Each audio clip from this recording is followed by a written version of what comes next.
सुनो, कल क्या बताया था, कोई बता सकते हैं? बोलो। असेट को बेचते हैं तो क्या एंट्री होती है, कोई बता सकते हैं? असेट को बेचोगे तो क्या एंट्री करोगे? रिकॉर्डेड या फिर अनरिकॉर्डेड? रिकॉर्डेड या फिर अनरिकॉर्डेड असेट। पता है, कुछ भी हो, अगर असेट को बेचोगे तो क्या एंट्री करोगे, कोई बता सकते हैं? असेट को बेचोगे तो आपको पैसे मिलेंगे, और अगर कोई पार्टनर लेगा तो पार्टनर्स कैपिटल अकाउंट डेबिट, और क्या लिखोगे? To realisation. रियलाइजेशन को क्रेडिट क्यों करते हैं, कोई बता सकते हैं?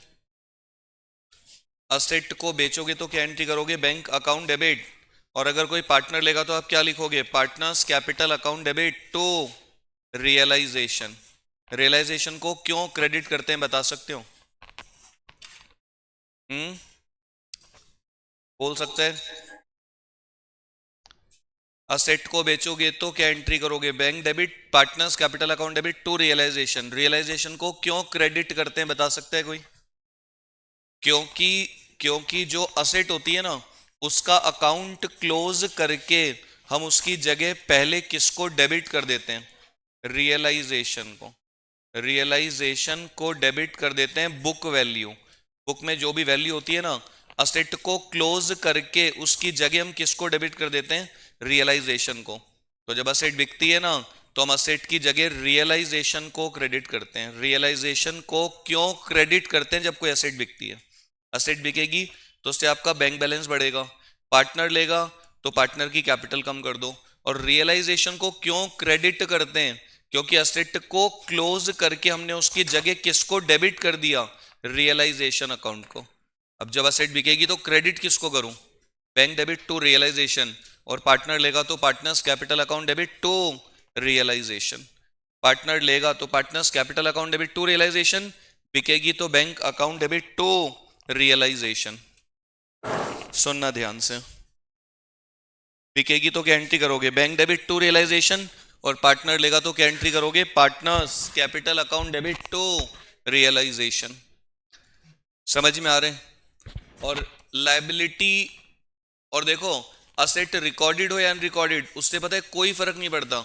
अगर रिकॉर्डेड है तो पहले आपको उसको क्लोज करके रियलाइजेशन में डालना पड़ेगा, और अगर अनरिकॉर्डेड है तो ये ट्रांसफर एंट्री सीधा बिकेगी, वो बैंक टू रियल। अनरिकॉर्डेड है ना, तो जितने में भी बिकेगी वो आपके लिए प्रॉफिट है, तो प्रॉफिट की जगह रियलाइजेशन को क्रेडिट कर देते हैं। अनरिकॉर्डेड का मतलब जो बुक में है ही नहीं, जिसकी बुक वैल्यू जीरो है, तो जो भी मिलेगा आपके लिए प्रॉफिट है, तो प्रॉफिट की जगह रियलाइजेशन को क्रेडिट कर देते हैं। और रिकॉर्डेड को बेचोगे तो जो रिकॉर्डेड होती है ना, उसको पहले हम बंद करके उसकी जगह रियलाइजेशन को डेबिट कर देते हैं। तो असेट को क्रेडिट ना करके रियलाइजेशन को क्रेडिट करते हैं असेट की जगह। और अनरिकॉर्डेड तो प्रॉफिट है हमारे लिए, प्रॉफिट की जगह रियलाइजेशन क्रेडिट। मतलब रिकॉर्डेड हो या अनरिकॉर्डेड हो, बिकेगी तो एक ही एंट्री होगी, bank account debit to realisation. और पार्टनर लेगा तो partners capital account debit to realisation. और recorded recorded oblique unrecorded, recorded oblique unrecorded liability. अगर कोई रिकॉर्डेड या अनरिकॉर्डेड लाइबिलिटी हो तो उसका क्या करोगे, बता सकते हो? जब आप लाइबिलिटी का पेमेंट करोगे तो क्या एंट्री करोगे? Realisation account debit. Realisation account debit, और क्या लिखोगे नीचे? To bank. और अगर कोई पार्टनर टेक ओवर कर ले तो टू पार्टनर्स कैपिटल। क्यों होती है एंट्री? जब हम किसी लाइबिलिटी का पेमेंट करते हैं तो उससे हमारा बैंक बैलेंस कम होता है, और कोई पार्टनर टेक ओवर कर ले तो हम उसकी कैपिटल बढ़ा देते हैं। रियलाइजेशन को डेबिट क्यों करते हैं, बताओ? जब हम किसी क्रेडिटर का बैंक लोन का पेमेंट करते हैं तो हम रियलाइजेशन को क्यों डेबिट करते हैं? वो लाइबिलिटी डेबिट होनी चाहिए ना। तो हम पता है क्या करते हैं, लाइबिलिटी का कौन सा बैलेंस होता है? क्रेडिट। तो हम पता है पहले एक एंट्री करते हैं, liability account debit to realisation. जितनी भी लाइबिलिटी होती है ना, उनको बंद करके उनकी जगह हम किसको क्रेडिट कर देते हैं? रियलाइजेशन को। अब रियलाइजेशन क्रेडिट हो रखा है लाइबिलिटी की जगह, तो जब आप पेमेंट करोगे ना, तो रियलाइजेशन डेबिट होगा उस लाइबिलिटी की जगह। Realisation account debit to bank और टू पार्टनर्स कैपिटल। सोचो, मतलब, और अगर मैं बोलूं कि कोई एसेट आपने किसी पार्टनर को दे दी तो उसकी कोई एंट्री नहीं होती, सोचो आपका मोटा मोटा सारा काम खत्म, जितनी भी एसेट है वो बेचोगे या कोई पार्टनर लेगा, जितनी भी लाइबिलिटीज है उनको पे करोगे या कोई पार्टनर टेक ओवर करेगा, और या फिर कोई एसेट किसी क्रेडिटर को दे दो इन फुल सेटलमेंट तो उसकी कोई एंट्री होती नहीं है, काम ही खत्म। सोचो सारी एसेट बिक गई, सारी लाइबिलिटीज का पेमेंट हो गया, सब खत्म। अब पता है इस पूरे सिस्टम में जो प्रॉफिट लॉस आएगा उसका क्या करोगे बता सकते हो? अगर रियलाइजेशन में प्रॉफिट आएगा तो क्या एंट्री करोगे? Realisation account debit to partners. थोड़ा सा तो सोचो, एंट्री में दो डेबिट क्रेडिट दो एस्पेक्ट होते हैं। एक तो सोच लो प्रॉफिट जब पार्टनर्स को दोगे तो उससे कैपिटल पे क्या फर्क पड़ेगा, प्रॉफिट जब पार्टनर्स को दोगे तो उससे कैपिटल पे क्या फर्क पड़ेगा, और कैपिटल बढ़ती है तो हमेशा क्रेडिट होती है। डेबिट क्या होगा? आप सारा काम किस अकाउंट के थ्रू कर रहे हो? रियलाइजेशन। तो realisation account debit to partners capital. या फिर सोचो प्रॉफिट हमेशा क्रेडिट होते हैं, मैं बोल रहा हूं प्रॉफिट पार्टनर्स को दे दो, प्रॉफिट हमेशा क्रेडिट होता है, और आप प्रॉफिट लॉस की कैलकुलेशन के लिए कौन सा अकाउंट बना रहे हो? रियलाइजेशन। प्रॉफिट हमेशा क्रेडिट होता है मतलब रियलाइजेशन का क्रेडिट बैलेंस होगा, मतलब रियलाइजेशन अकाउंट का क्रेडिट साइड ज्यादा होगा, वही आपके प्रॉफिट को रिप्रेजेंट करते हैं। तो जब आप प्रॉफिट पार्टनर्स को दोगे तो आपका प्रॉफिट क्या हो जाएगा? खत्म।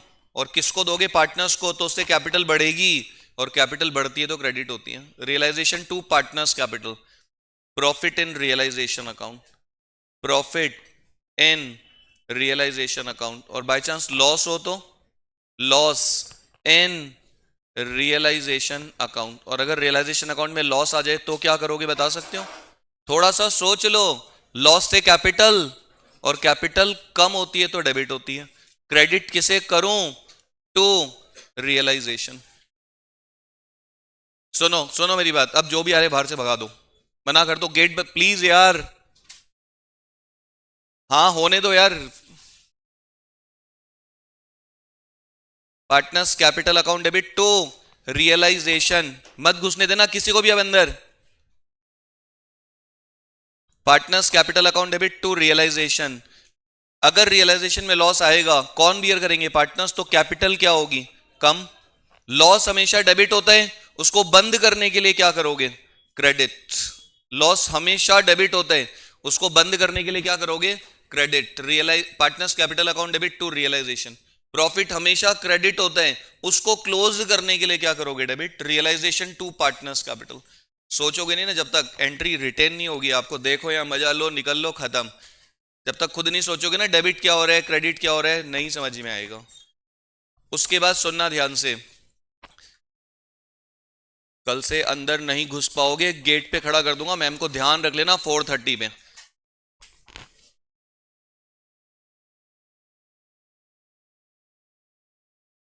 ध्यान से सुनना। और कोई बता सकते हैं, अगर कोई बता सकता है अगर पुरानी बैलेंस शीट में कोई रिजर्व एंड सरप्लस दे रखे हो तो उनका क्या करोगे बता सकते हो? कोई जनरल रिजर्व दे रखा है, कोई पी एंड एल दे रखा है, कोई रिजर्व फंड दे रखा है, कोई रिजर्व फॉर कंटिजेंसीज दे रखा है, कोई रिजर्व एंड सरप्लस दे रखा है, तो क्या करोगे इन सबका? कोई बता सकते हैं? To partners capital. ये हर लेसन में होता था, हर लेसन में। रिजर्व्स का कौन सा बैलेंस होता है? क्रेडिट। उनको क्लोज करने के लिए क्या करोगे? किसको दोगे? तो उससे कैपिटल का बैलेंस, कैपिटल बढ़ती है तो हमेशा क्रेडिट होती है।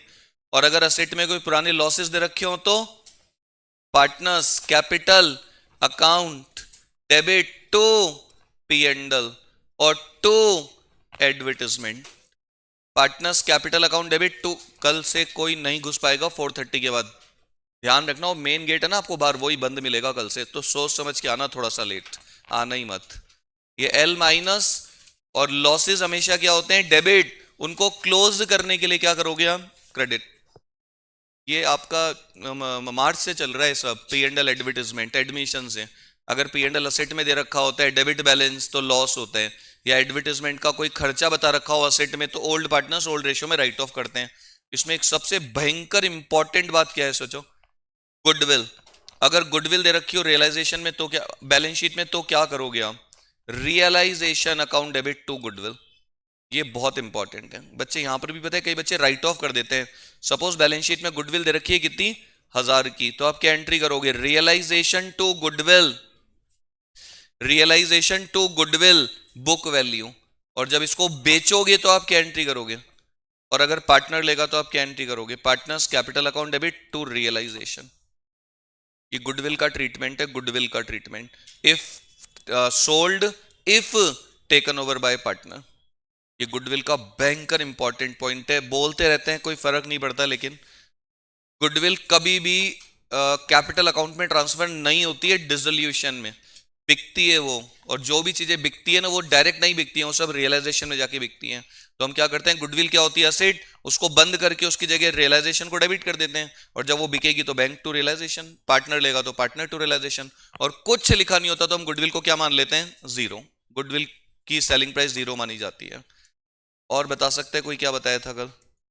कोई खर्चा हो जाए तो क्या एंट्री करोगे, बता सकते हो? खर्चा हमेशा डेबिट होते हैं, उसकी जगह किसको डेबिट करूं? रियलाइजेशन। अलग से मैं अकाउंट नहीं खोलूंगा, मेरा बिजनेस बंद हो रहा है। बोले यार कितने अकाउंट खोलोगे अलग अलग? तो realisation account debit to bank. कोई भी खर्चा होते हैं तो खर्चे की जगह सीधा रियलाइजेशन डेबिट, और इससे आपका बैंक बैलेंस क्या हो जाएगा? कम। और अगर ऐसा लिखा हो कि किसी खर्चे का पेमेंट पार्टनर ने कर दिया फर्म के बिहाफ पे, तो क्या करोगे? फर्म का खर्चा डेबिट होगा, कौन पे कर रहा है? तो हमें उसको पैसे देने पड़ेंगे, रियम्बर्स करना पड़ेगा। खर्चा हमेशा डेबिट होता है। हमने पार्टनर की कैपिटल बढ़ा दी। और कभी ऐसा लिखा हो रियलाइजेशन का खर्चा paid by X on behalf of Y. दो पार्टनर्स हैं एक्स और वाई, एक्स ने पे कर दिया on behalf of Y, X ने पे कर दिया तो हमें एक्स को देना पड़ेगा वाई से लेके। तो वाई की कैपिटल कम करके एक्स की कैपिटल बढ़ा देते हैं। Paid by X on behalf of Y. Paid by X, X ने पे किया तो हमें उसको देना पड़ेगा। और पे किसको करना था? हम वाई की कैपिटल कम कर लेंगे। बोले यार वाई को देना था, एक्स ने दे दिया, तो वाई की कैपिटल कम करके एक्स की कैपिटल का बैलेंस बढ़ाना पड़ेगा आपको, वाई टू एक्स। और इसमें एक सबसे भयंकर इंपॉर्टेंट ध्यान है, आपने आपने अपॉइंट कर दिया, पता है? आपने अपॉइंट आपने अपॉइंट कर दिया किसको? एक्स को।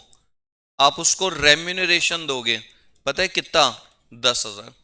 आपने एक्स को अपॉइंट कर दिया, आप उसको रेम्यूनरेशन दोगे कितना? 10,000 का, काम करने के लिए, फॉर डिसोल्यूशन वर्क, सारा काम करने के लिए। तो आप क्या एंट्री करोगे, बता सकते हो? आपने अपॉइंट कर दिया किसको? एक्स को, सारा काम करने के लिए डिसोल्यूशन का, और उसको रेम्यूनरेशन दोगे कमीशन 10,000। तो पता है वो आपकी फर्म का सारा काम करेगा, उसके लिए आप उसको 10,000 दोगे, डील हो गई है। तो ये बिजनेस का काम वो सारा करेगा, इसकी डील हुई है। तो ये जो हम 10,000 देंगे हमारे बिजनेस का एक्सपेंस है, एक्सपेंस की जगह किसको डेबिट करोगे? Realisation account debit. और पैसा दोगे, उसकी कैपिटल बढ़ाओगे, 2x की कैपिटल 10,000, रियलाइजेशन 2x। ये हमारा खर्चा है और हमने इसको अपना क्रेडिटर बना दिया। अब पता है कभी कभी क्वेश्चन में ऐसा लिखा होता है, कभी कभी ऐसा लिखा होता है कि जो भी एक्चुअल एक्सपेंस होंगे ना, will be borne by X, will be borne by X. X बोल रहा है मैं बियर करूंगा, will be bear by X, borne by X. समझ में आती है लाइन? काम सारा कौन करेगा? खर्चे सारे कौन बियर करेगा? काम सारा कौन करेगा? और खर्चे सारे कौन बियर करेगा? काम करेगा वो सारा, उसके लिए हमने उसको 10,000 दे दिया। और काम करते वक्त जो छोटे मोटे खर्चे होंगे ना, वो भी एक्स देगा अपनी जेब से, हमें उससे कोई मतलब नहीं है। अब पता है इसमें दो बात होती है। अगर मैं आपको ऐसे लिखूं, एक्चुअल एक्सपेंस पता है कितने का हुआ? 3,000 का, पेड बाय एक्स, तो क्या करोगे? पेड बाय एक्स, तो इसकी कोई एंट्री नहीं होगी, कुछ नहीं करेंगे हम इसका। एक्स ने बोला ना सारे खर्चे मैं बियर करूंगा, मैं पे करूंगा, वो पे कर रहा है तो हमको उससे कोई मतलब।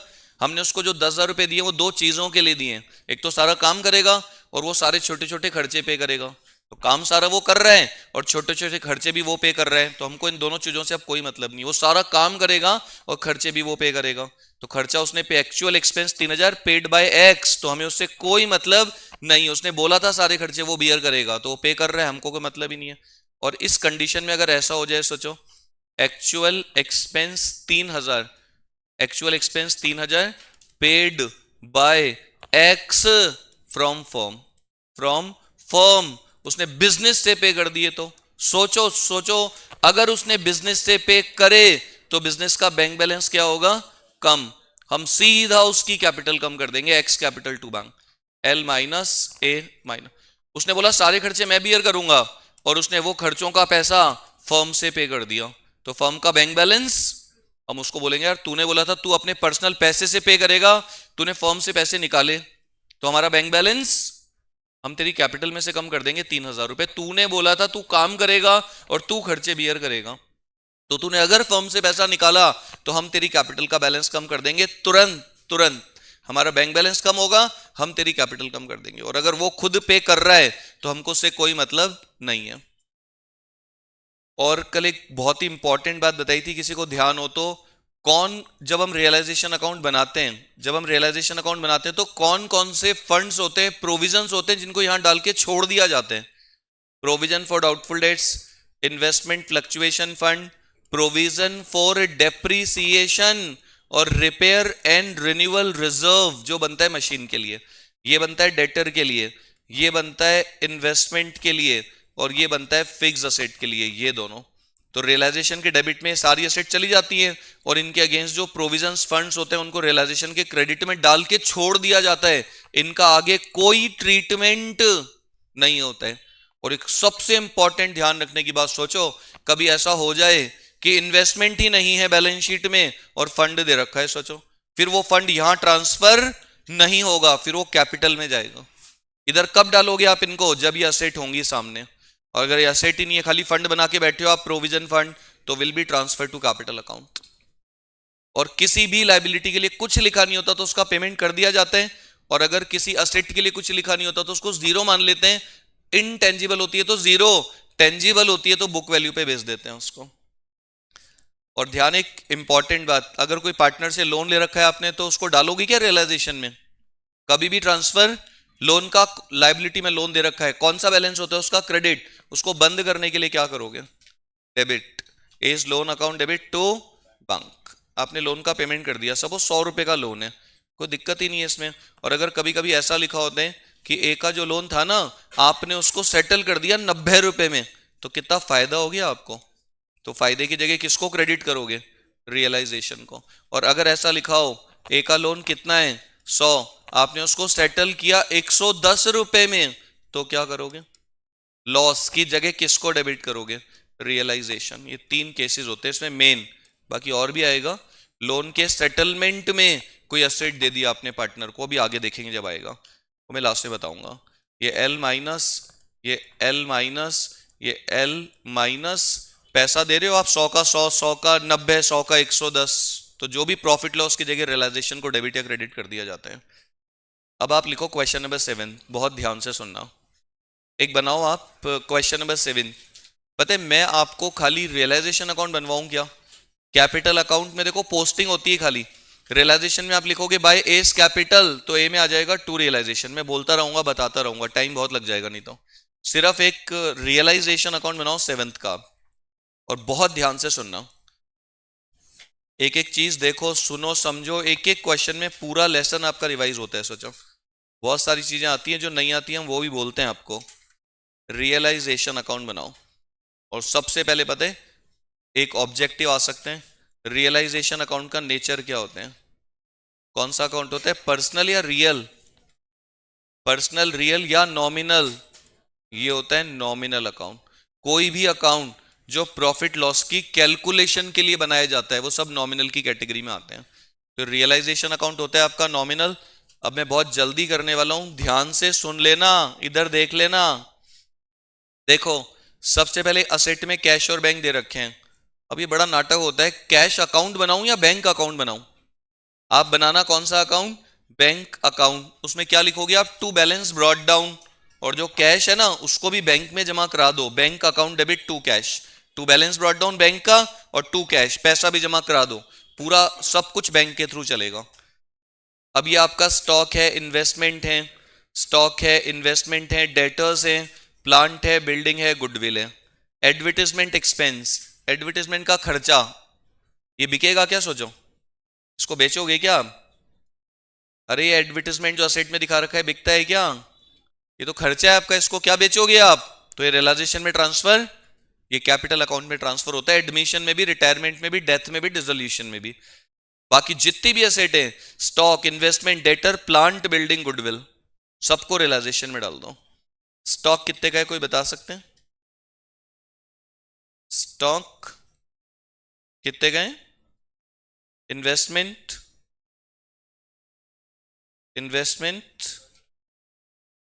डेटर्स, प्रोविजन डेटर्स का, हाँ, by provision for doubtful debtors 2000। हमेशा ध्यान रखना, बार बार बोलता हूं आपको, इस प्रोविजन को इधर डाल के छोड़ देना, आगे कुछ मत करना, और डेटर में से काट के मत दिखाना, नहीं तो उसमें गलती हो जाती है। काटोगे तो भी आंसर सेम आएगा, लेकिन एक और गलती होने के चांसेस होते हैं उसमें। और प्लांट, बिल्डिंग, गुडविल, और सबसे मोटा सोचो, सबसे मोटी बात क्या, प्लांट कितने का है कोई बता सकते हैं? प्लांट, बिल्डिंग, प्लांट, बिल्डिंग और गुडविल, प्लांट कितने का है?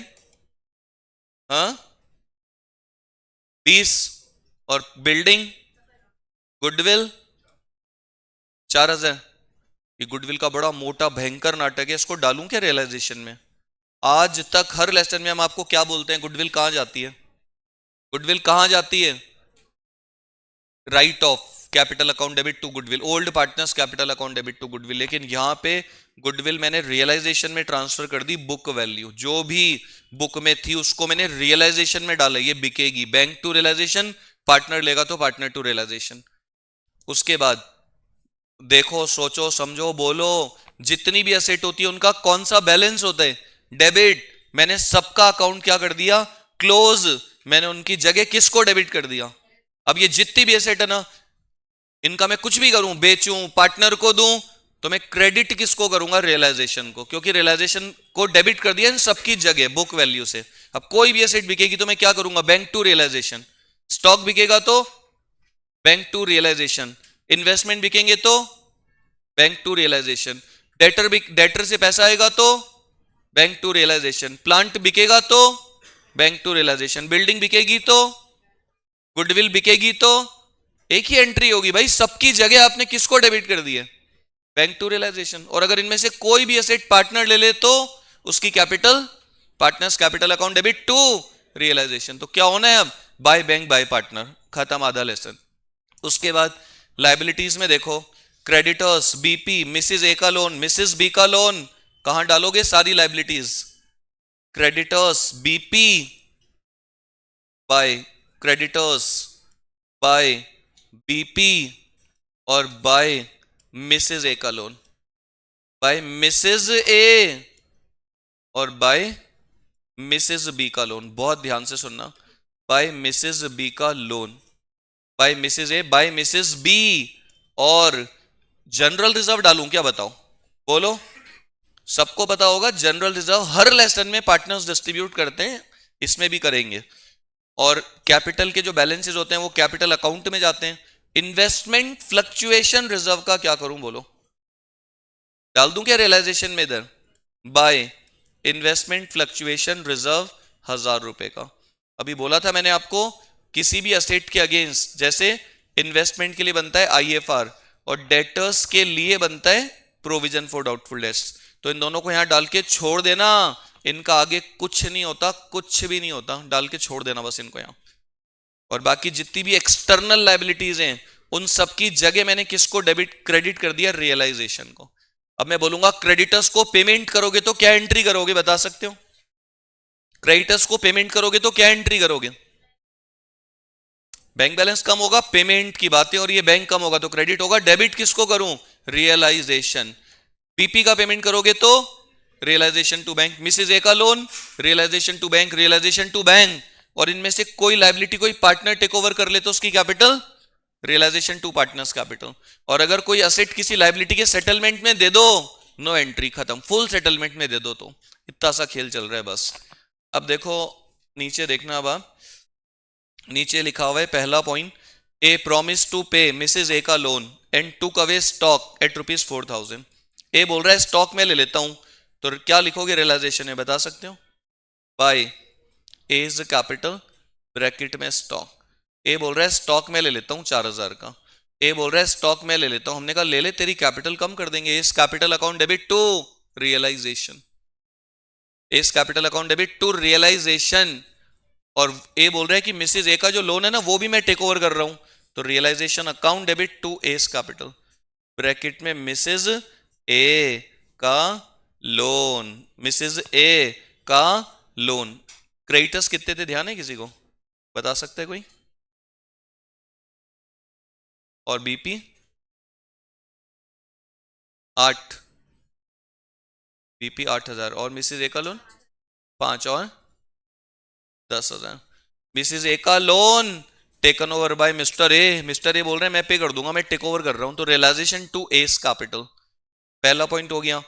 B took away half the investment at 10% discount, B बोल रहा है इन्वेस्टमेंट मैं ले लेता हूं आधे, तो क्या लिखोगे बता सकते हो? बाय बीज कैपिटल, ब्रैकेट में इन्वेस्टमेंट है कितने के इन्वेस्टमेंट, 10,000 का आधा कितना होता है 5,000, और कह रहा है मैं 10 कितना परसेंट, 10% डिस्काउंट, तो 5,000 का 10%, 500 काटोगे तो कितना आएगा 4,500, 4,500। Investment taken over by B, B कह रहा है इन्वेस्टमेंट मैं ले लेता हूं आधे, हमने कहा ले ले तेरी कैपिटल कम कर देंगे, बी टू रियलाइजेशन। उसके बाद देखो डेटर्स से पैसा आया 19,000 इंक्लूडिंग बेड डेट्स रिकवर्ड, तो देखो ये जो डेटर से पैसा है ना इसमें बेड डेट्स रिकवर्ड है, ध्यान से सुनना। अरे श्रीश मैम को बोलना है इसकी बैटरी दे दो, ध्यान से सुनना। डेटर्स रियलाइज 19,000, जिसमें 6,000 की तो रिकवरी हुई है कोई पहले के डूबे हुए पैसे की, तो पता है मतलब 6,000 तो अनरिकॉर्डेड हो गया। बेड डेट्स रिकवर्ड मतलब जिसको आप बेड मान चुके हो, जो बैलेंस शीट में है ही नहीं, तो उससे पैसा मिलेगा, तो क्या करोगे बता सकते हो?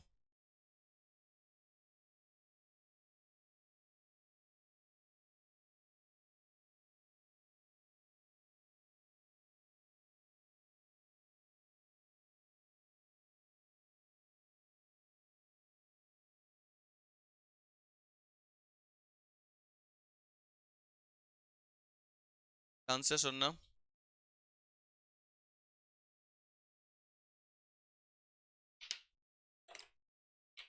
पता है सुनना ध्यान से, क्वेश्चन कौन सा नंबर था यार?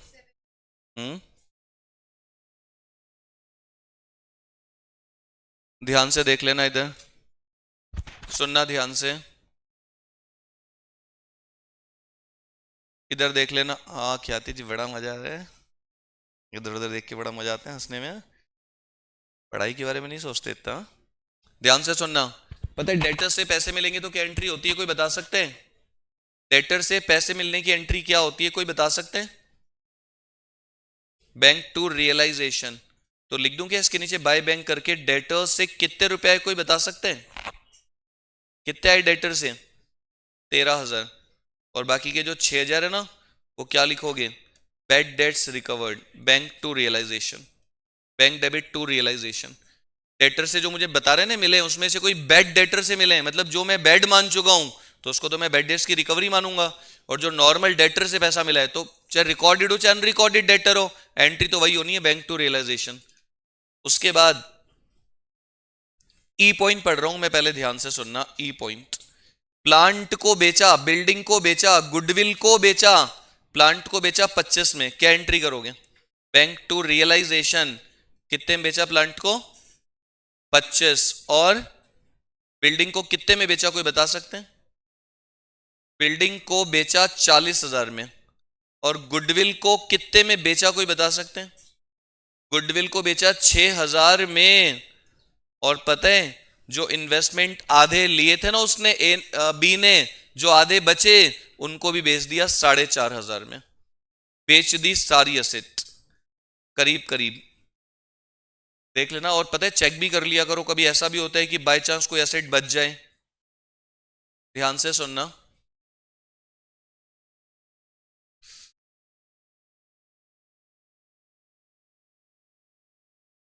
ध्यान से सुनना। हाँ भाई, बता सकते हैं कोई? इधर देख लेना, इधर ध्यान से, कोई एसेट बची क्या आपकी, बता सकते हो?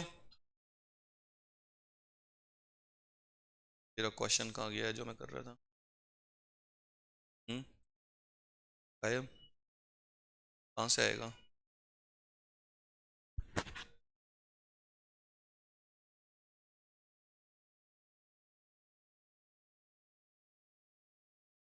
हाँ भाई,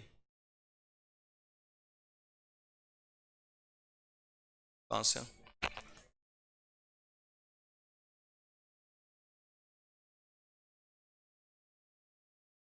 हाँ फतेह रे यार, ये भी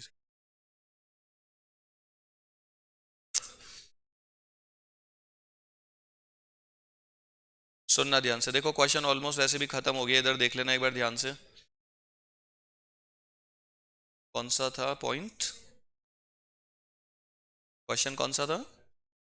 7, पता है, ध्यान से सुनना इधर। क्वेश्चन 7 में इधर देख लेना एक बार। प्लांट हो गया, गुडविल हो गया, इन्वेस्टमेंट बेच दिया। अब पता है नेक्स्ट पॉइंट क्या लिखा हुआ है, देखना। There was an old typewriter in the firm. एक पता है पुराना टाइपराइटर है मेरे पास में, written off completely from the book. तो पता है इसको रिकॉर्डेड मानोगे अनरिकॉर्डेड? एक टाइपराइटर है मेरे पास में, इसको रिकॉर्डेड मानोगे अनरिकॉर्डेड? लिखा हुआ है completely written off from the book. उसको पता है क्या, उसकी एस्टिमेटेड सेलिंग प्राइस कितनी है? 300, और वो बी ने ले लिया। तो बी की कैपिटल कम करोगे, एंट्री क्या करोगे बता सकते हो? लिख दो रियलाइजेशन में बाय बीस कैपिटल। रियलाइजेशन अकाउंट बनाया था ना आपने, उसमें लिख दो बाय बीस कैपिटल। रियलाइजेशन बनाया था उसमें लिख दो बाय बीज कैपिटल, और ब्रैकेट में लिख दो टाइप राइटर, जितने में भी उसने लिया है। उसकी एक्सपेक्टेड प्राइस कितनी है? 300। भी बोल रहा है मैं ले लेता हूं 300 में। हमने कहा ठीक है। तो B's capital account debit to realisation. और उसके बाद अगर अपन बात करें तो पता है एक पॉइंट बचा है जो बहुत ही भयंकर इंपॉर्टेंट है, जो भयंकर बच्चे गलत करते हैं, पता है ये वाला। और ये बहुत ही आसान पॉइंट है, बहुत ही आसान। पता है क्या लिखा हुआ है? Creditors and BP world due का मतलब पता है क्या होते हैं? Creditors and BP world due का मतलब पता है किसी को क्या होता है? Creditors and BP world due का मतलब, creditors and BP world due on an average basis of 1 month after 31st मार्च। 31 मार्च के एक महीने बाद मुझे अपने क्रेडिटर्स और बीपी का पेमेंट करना है ऑन एन एवरेज। 31 मार्च से इधर आ जाओ। 31 मार्च से एक महीने बाद मुझे अपने क्रेडिटर्स और बीपी का पेमेंट करना है ऑन एन एवरेज। और पता है ये बैलेंस शीट कब की दे रखी है? ये बैलेंस शीट कब की दे रखी है? 31 मार्च की। दिख रही है? हाँ स्वानी जी बताओ क्या होगा इस पॉइंट का। 31 मार्च 2022 की बैलेंस शीट दे रखी है, और ये मेरे क्रेडिटर्स हैं और ये मेरे बिल्स पेएबल हैं, और इन दोनों का पेमेंट कब ड्यू है? 31 मार्च के एक महीने बाद देना है मुझे इनको पैसा। लिखा है creditors and BP were due होंगे on an average basis 1 month after 31 March, एक महीने बाद। और पता है अगर मैं इनको आज ही पेमेंट कर दूं तो एक महीना जल्दी, तो क्या मुझे डिस्काउंट मिलेगा? हमारा बिजनेस क्या हो रहा है, आज 31 मार्च हम बिजनेस बंद कर रहे हैं, और क्रेडिटर्स बीपी का पेमेंट कब करना है? एक महीने बाद। और लिखा है कि इनका पेमेंट आप अभी करके खत्म करो एक महीना जल्दी, तो डिस्काउंट मिलेगा 6% पर एनम के हिसाब से। लिखा हुआ है पेड इमीडिएटली, इनको इमीडिएट पे कर दो आप अभी, but they were paid immediately on 31 March. Payment कब करना है? 31 मार्च के एक महीने बाद। लिखा है पेड इमीडिएटली, अभी पे कर दो, तो डिस्काउंट मिलेगा आपको 6% पर एनम के हिसाब से। तो आपके क्रेडिटर्स कितने हैं पता है आपको? आपके क्रेडिटर्स कितने हैं?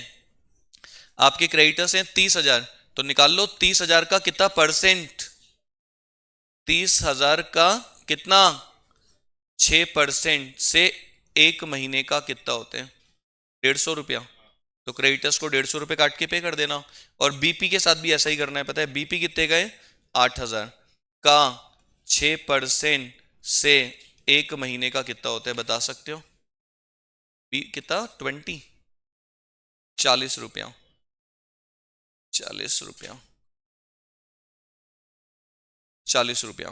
तो आप बीपी को, क्रेडिटर्स को आप 150 काट के दे देना, और बीपी का आप 40 रुपया काट के दे देना। क्रेडिटर्स को 150 काट के दे देना, और बीपी को 40 काट के दे देना। क्रेडिटर्स का 150 और बीपी का 40 काट के पेमेंट कर देना। क्रेडिटर्स का 150, बीपी का 40 काट के आपको पेमेंट करना है। क्या एंट्री करोगे बता सकते हो? Realisation account debit to bank उसमें क्रेडिटर्स को कितने रुपए दोगे बता सकते हो? 29850। और बीपी का कितना दोगे? 7960। और देखो कोई लाइबिलिटी बची क्या? मिसेस ए का लोन हो गया क्या? और मिसेस बी के लोन के लिए कुछ लिखा हुआ नहीं है, तो क्या करूं? पेमेंट कर दो। मिसेस बी का लोन कितना था, ध्यान है? 10,000 का। ये मिसेस बी के लोन के लिए कुछ भी लिखा हुआ नहीं है, तो मैंने उनका पेमेंट कर दिया। क्रेडिटर्स हो गया, बीपी हो गया, मिसेस ए का लोन हो गया, मिसेस बी का लोन हो गया। डाउटफुल डेट्स का प्रोविजन, इन्वेस्टमेंट फ्लक्चुएशन फंड, उन दोनों का कुछ भी नहीं होगा। और जितनी भी असेट थी या तो उनको बेच दिया या पार्टनर को दे दिया, तो बाय बैंक या बाय पार्टनर्स कैपिटल। सारे पॉइंट्स करीब करीब मुझे लगता है हो चुके हैं, या कोई बचा है देख लो। अब सब खत्म। बंद करोगे, रियलाइजेशन में प्रॉफिट आएगा या लॉस आएगा? तो बता सकते हो प्रॉफिट आएगा तो किसको दोगे आप, या फिर बाय चांस लॉस आएगा तो कौन डिस्ट्रीब्यूट करेगा? कोई बता सकते हैं यहाँ पे बाय बैंक का टोटल कितना आएगा? 94,500। और यहाँ पे आपने वो भी लिखा था ना शायद, बाय एस कैपिटल। क्या लिया था ए ने? स्टॉक। कितने का? 4,000। और एक शायद यहाँ पे आपने क्या लिखा था, बाय बीज कैपिटल इन्वेस्टमेंट लिए थे शायद 4.5, है ना? और कुछ थोड़ा था इस साइड में। और यहाँ पे शायद एक वो था, हाँ किसने लिया था टाइपराइटर, वो आ गया ना नीचे। और एक टू एस कैपिटल, ध्यान है वो मिसेज ए का लोन टेक ओवर किया था इसने, ध्यान है? मिसेज ए का लोन कितना? बस, और कुछ थोड़ा था। अब देखो कैपिटल अकाउंट जब बनता है ना आगे, आपने यहाँ पे क्या लिखा है, बाय ए, तो ए में क्या लिखोगे? क्या, मैं नहीं बोलूंगा, ये बहुत बच्चों ऐसे। बाय बी, तो बी में क्या लिखोगे? यहाँ पे क्या लिखा है, बाय बैंक, तो बैंक में क्या लिखोगे? To realization. यहाँ पे लिखा है बाय बी, तो बी में क्या लिखोगे? To realization. यहाँ पे टू ए, तो ए में क्या लिखोगे? और यहाँ पे आपने लिखा है टू बैंक, तो बैंक में आ जाएगा बाय रियलाइजेशन। और ये प्रॉफिट ट्रांसफर टू कैपिटल, तो कैपिटल में आ जाएगा बाय रियलाइजेशन। फिर कैपिटल अकाउंट को बंद करोगे, कैपिटल का क्रेडिट साइड का टोटल ज्यादा है तो उनको पेमेंट करोगे, ए बी टू बैंक, तो बैंक में क्या लिखोगे? बाय ए बाय बी, तो बैंक आपका इक्वल हो जाएगा। लिखो दूसरा क्वेश्चन तुरंत, छोड़ दो इसको इमीडिएटली। अगला लिखो जल्दी से, 8। बहुत जल्दी बनाना, फटाफट। एक रियलाइजेशन अकाउंट बनाओ बस खाली, और कुछ मत करना। इसमें ना क्वेश्चन मेमोरेंडम बैलेंस शीट का आ सकता है इस बार एग्जाम में आपके, मेमोरेंडम बैलेंस शीट। ये 2-3 मैं करा दूंगा आपको क्वेश्चन। क्वेश्चन नंबर 8 लिखना।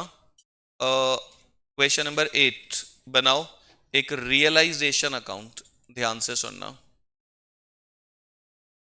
रियलाइजेशन अकाउंट, बहुत ध्यान से सुनना। एक रियलाइजेशन अकाउंट बनाओ। जितनी भी एसेट होती हैं, जो जो आपको लगता है बिक सकती है, उन सबको रियलाइजेशन में डाल दो। मैं जल्दी करने वाला हूं क्वेश्चन, ध्यान से सुनना। एक रियलाइजेशन अकाउंट बना दो, जितनी भी असेट होती हैं। हाँ भाई बोलो, बैंक बैलेंस का क्या करूं, डाल दूं क्या रियलाइजेशन में, या बैंक अकाउंट बना के उसमें दिखाऊं टू बैलेंस ब्रॉट डाउन, या डाल दूं रियलाइजेशन में? बैंक बैलेंस कोई बिकता थोड़ी ना, तो बैंक का अकाउंट बनेगा, उसमें आ जाएगा टू बैलेंस ब्रॉट डाउन। उसके अलावा debtor, stock, investment, furniture, building, goodwill, सबको डाल दो रियलाइजेशन में। डेटर कितने के हैं पता है? हाँ जी, डेटर कितने के हैं बता सकते हैं कोई? 17। और प्रोविजन को हमेशा अपोजिट में दिखा के छोड़ देना, कितना? 2,000। और डेटर के बाद देखो आप, डेटर के बाद देखो आप क्या लिखा हुआ है, स्टॉक 15,000 का, लिख दो स्टॉक 15,000 का। और उसके बाद देखो आप, इन्वेस्टमेंट 25, फर्नीचर 6। इन्वेस्टमेंट 25,000, और क्या था, फर्नीचर 6,000 का। फिर कितने की? 19,000। फिर गुडविल 10,000। ये गुडविल का पॉइंट बहुत भयंकर है, बहुत भयंकर। इसको राइट ऑफ कर देते हैं। बच्चों के दिमाग में स्टार्ट होता है एडमिशन में, रिटायरमेंट में, डेथ में, सब में हम क्या बोलते हैं, गुडविल असेट में, तो राइट ऑफ कर दो, कैपिटल में डाल दो टू गुडविल। यहाँ पे ऐसा नहीं होगा, बिकेगी, जाएगी रियलाइजेशन में। और एक ये प्रोविजन को डाल के छोड़ देते हैं, इसका आगे कुछ नहीं होगा। और पीएनडल अगर असेट में दे रखा है तो उसका क्या करोगे? एडमिशन में, रिटायरमेंट में, डेथ में, चेंज इन, सब में आता था ये पीएनडल असेट में, तो इसको क्या मानते हैं हम, अपना पुराना लॉस। तो ये कैपिटल में चला जाता है टू पीएनडल। एक तो पीएनडल और एक एडवर्टाइजमेंट एक्सपेंस, ये दोनों कैपिटल में ट्रांसफर होते हैं। गुडविल रियलाइजेशन में जाएगी यहां पे, ये इंपॉर्टेंट है, गुडविल का इंपॉर्टेंट है। और कैपिटल के बैलेंसेस तो सबको पता होगा, शायद कैपिटल अकाउंट में चले जाएंगे। और क्रेडिटर्स, बैंक ओवरड्राफ्ट, एक्स का ब्रदर लोन, और पता है वाई का लोन है ना, देखो वाई पार्टनर है, ये बात ध्यान रख लेना, वाई पार्टनर है तो वाई का लोन ट्रांसफर नहीं होगा रियलाइजेशन में, बाकी सारे लोन जाएंगे। तो क्रेडिटर बैंक ओडी, एक्स का ब्रदर लोन और इन्वेस्टमेंट फ्लक्चुएशन फंड, सबको डाल दो रियलाइजेशन में। क्रेडिटर्स कितने आपके बता सकते हो? क्रेडिटर्स कितने हैं और बैंक ओडी कितने आपका बता सकते हो? बाय बैंक ओवरड्राफ्ट कितना था, और बाय एक्स के ब्रदर का लोन, ब्रदर का लोन, रिलेटिव का लोन कितना, 8,000।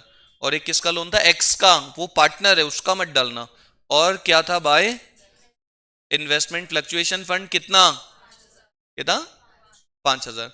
ये ध्यान रख लेना, खास ध्यान, इन दोनों का आगे कुछ भी नहीं करना होता है। ये आउटसाइड लायबिलिटीज है, इनका पेमेंट होगा और ये सारी एसेट बिकेंगी या तो पार्टनर लेगा, इनका कुछ नहीं होगा आगे। पीएफडी का और आईएफएफ का इसको डाल के छोड़ देना। इन्वेस्टमेंट और डेटर के लिए जो असेट के अगेंस्ट जो फंड्स बने उनको डाल के छोड़ देना, उनका आगे कुछ नहीं होगा। और अब आप देखो नीचे पहला पॉइंट कोई बता सकता है, एक्स एग्रीड टू पे of his brothers loan. X बोल रहा है ब्रदर का लोन मैं पे कर दूंगा।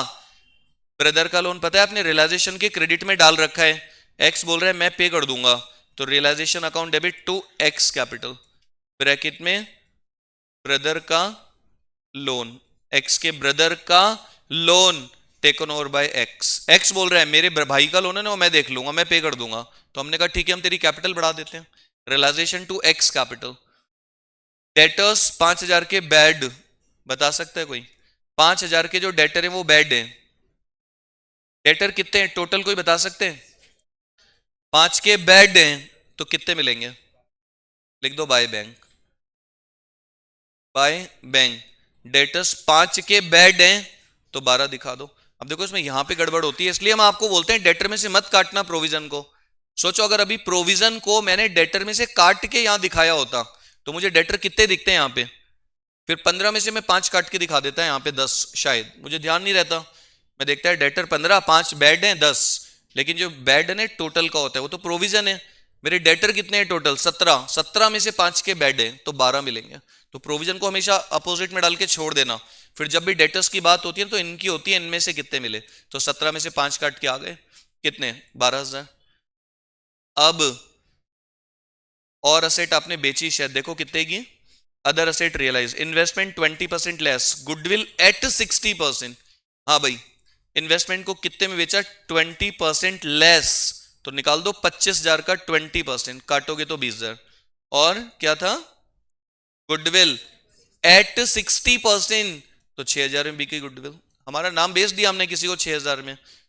और बता सकते हैं कोई, first point, second point, third point, और ये बता सकते हैं चौथा पॉइंट कोई, और ये पांचवा पता है बड़ा इंपॉर्टेंट है बच्चे, बहुत छठा तो भयंकर important. One of the creditor of ₹5,000 was paid only 3,000। हमारा कोई एक क्रेडिटर है 5,000 का, उसको 3 में सेटल कर दिया। हमारा कोई एक क्रेडिटर है जिसको 5,000 रुपए देने हैं, उसको तो हमने 3 में सेटल कर दिया। देखो ये बड़ा इंपॉर्टेंट है, इधर देखना, देखो हमारे क्रेडिटर्स कितने हैं, किसी को दिख रहे हैं? हमारे क्रेडिटर्स कितने हैं, 8। इसमें से एक क्रेडिटर है जिसको मुझे कितने रुपए देने, तो और भी कोई क्रेडिटर होगा मेरा, बाकी कितने का, टोटल 8 है। तो एक 5,000 का क्रेडिटर है, उसको मैंने कितने में सेटल कर दिया, और बाकी जो 3 का बचा उसके लिए कुछ लिखा हुआ नहीं है, तो उसका क्या करूं, उसको भी तो देने पड़ेंगे पूरे 3। तो क्रेडिटर्स को कितने रुपए दोगे आप, रियलाइजेशन टू बैंक, लिख दो यहाँ पे क्रेडिटर्स को कितने दिए। कितना कठिन है, कितना कठिन। 8,000 में से एक 5,000 का क्रेडिटर है, उसको सेटल कर दिया 3 में।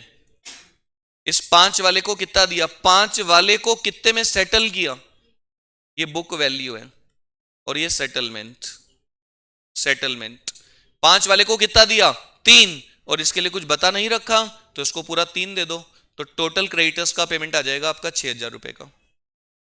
उसके बाद देखो आप क्या लिखा हुआ है, बता सकता है कोई? ये बहुत इंपॉर्टेंट है, इसमें बच्चे बहुत गलती करते हैं। बार बार आपको बोलता हूं जब भी पढ़ाता हूं, कभी भी कोई भी एसेट अगर आप किसी ब्रोकर के थ्रू बेचते हो तो ब्रोकर भी पैसा लेगा ना अपना ब्रोकरेज का, तो वो आपकी एसेट बिकवाएगा। तो जितने में भी एसेट बिकती है ना, उसमें से वो अपना ब्रोकरेज का पैसा काट के हमेशा नेट आपको देता है। ऐसा नहीं होता एसेट बिकेगी और पूरा पैसा आपको मिल जाएगा फिर आप ब्रोकर को दोगे, वो काट के आपको दे देगा पैसे, तो आपको हमेशा नेट पैसे मिलेंगे। ऐसा नहीं ब्रोकर से मैं सारे लूं और फिर मैं उसको ब्रोकरेज दूं। ऐसा माना जाता है कि ब्रोकर अपने पैसे काट के आपको नेट पैसा देगा। तो आपने बिल्डिंग बेची, ऑक्शन करवाई 30,000 की, और जो ऑक्शन करवाया जिसने, उसने कमीशन ले लिया 1,000 रुपए का, तो बिकी कितने की? 30। जिसने बिकवाई 1,000 वो लेगा, तो आपको कितने मिलेंगे? तो आप तो सीधा हमेशा यहां कितना दिखाओगे, बिल्डिंग से कितने रुपए मिले? 29,000। ऐसा कभी मत करना कि 30 दिखा दो और 1,000 मैं उसको दूं, नहीं, हम हमेशा नेट दिखाएंगे यहां पे। 29,000 रुपए मिले मुझे बिल्डिंग को बेच के, नेट टू नेट। और देखो सबसे भयंकर पॉइंट, सबसे इस पूरे लेसन का सबसे अच्छा पॉइंट बता रहा हूं आपको, इस पूरे लेसन का सबसे अच्छा पॉइंट, क्योंकि बच्चों को समझ में नहीं आता, भयंकर गलत करके आते हैं बच्चे, जबरदस्त जबरदस्त गलत। देखते हैं अभी सही कर लेंगे तो अपन इधर ही, आप भी इधर, हम भी इधर, पॉइंट भी इधर, कौन भग रहे हैं? सुनना ध्यान से इधर, पता है इधर देखना। सबसे पहले स्टॉक कितने का है बैलेंस शीट में? देखो आप, स्टॉक कितने का है बैलेंस शीट में? स्टॉक कितने का है? 15।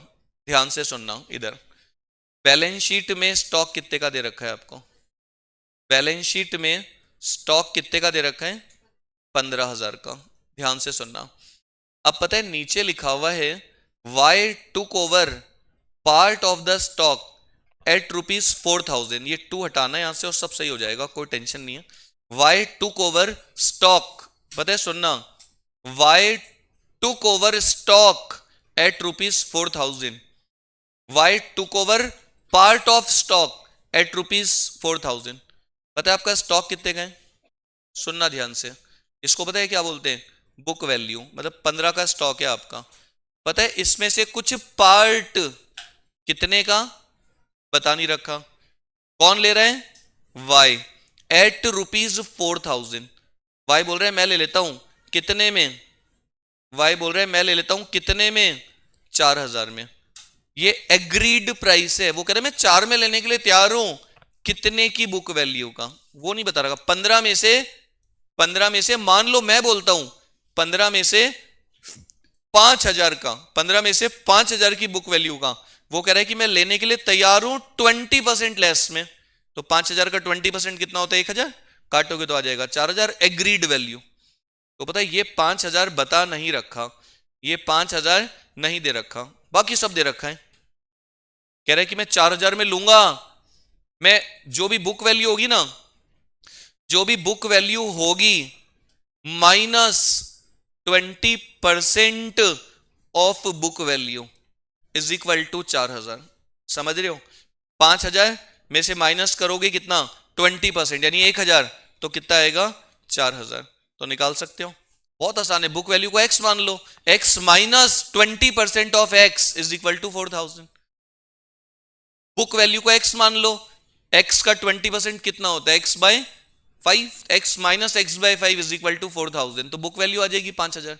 और या फिर आप ऐसा भी कर सकते हो कि वो जो स्टॉक ले रहा है ना, उसकी बुक वैल्यू को आप 100 मान लो, बताए 100, मान लो बुक वैल्यू को 100, और 100 का 20% कितना होता है? 20, काट के वो कितने में लेगा?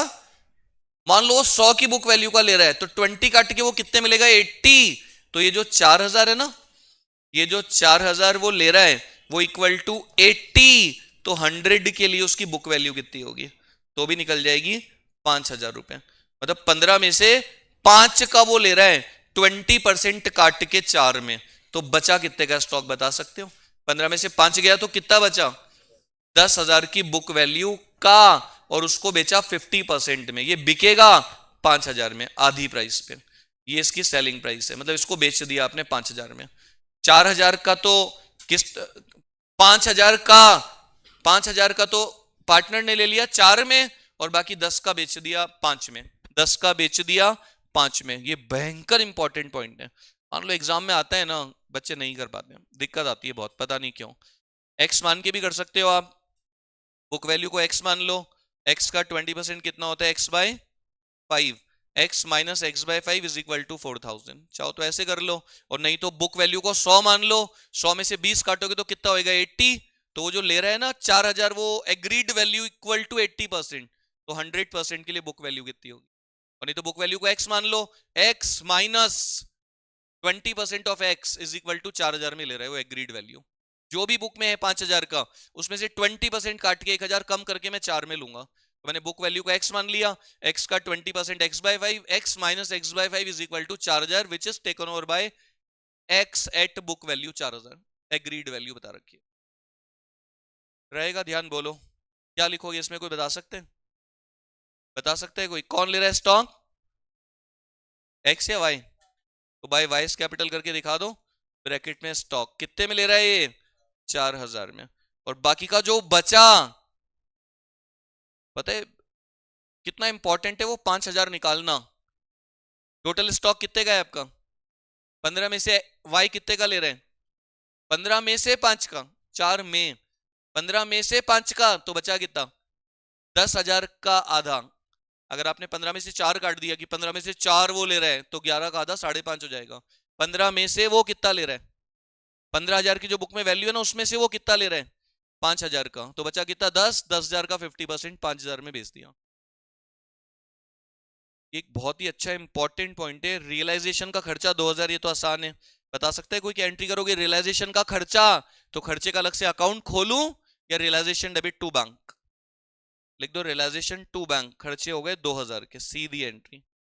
अब देखो लाइबिलिटीज का सबका हो गया है, कोई बची है, बैंक ओडी का पेमेंट कर दो 6000, और देखो बाकी ब्रदर का लोन तो हो गया, और क्रेडिटर भी हो गए, और असेट सारी हो गई क्या, देखो डेटर हो गया, स्टॉक हो गया, इन्वेस्टमेंट हो गए, फर्नीचर, फर्नीचर हो गया क्या देखना, हाँ ये बहुत इंपॉर्टेंट है, चेक कर लेना।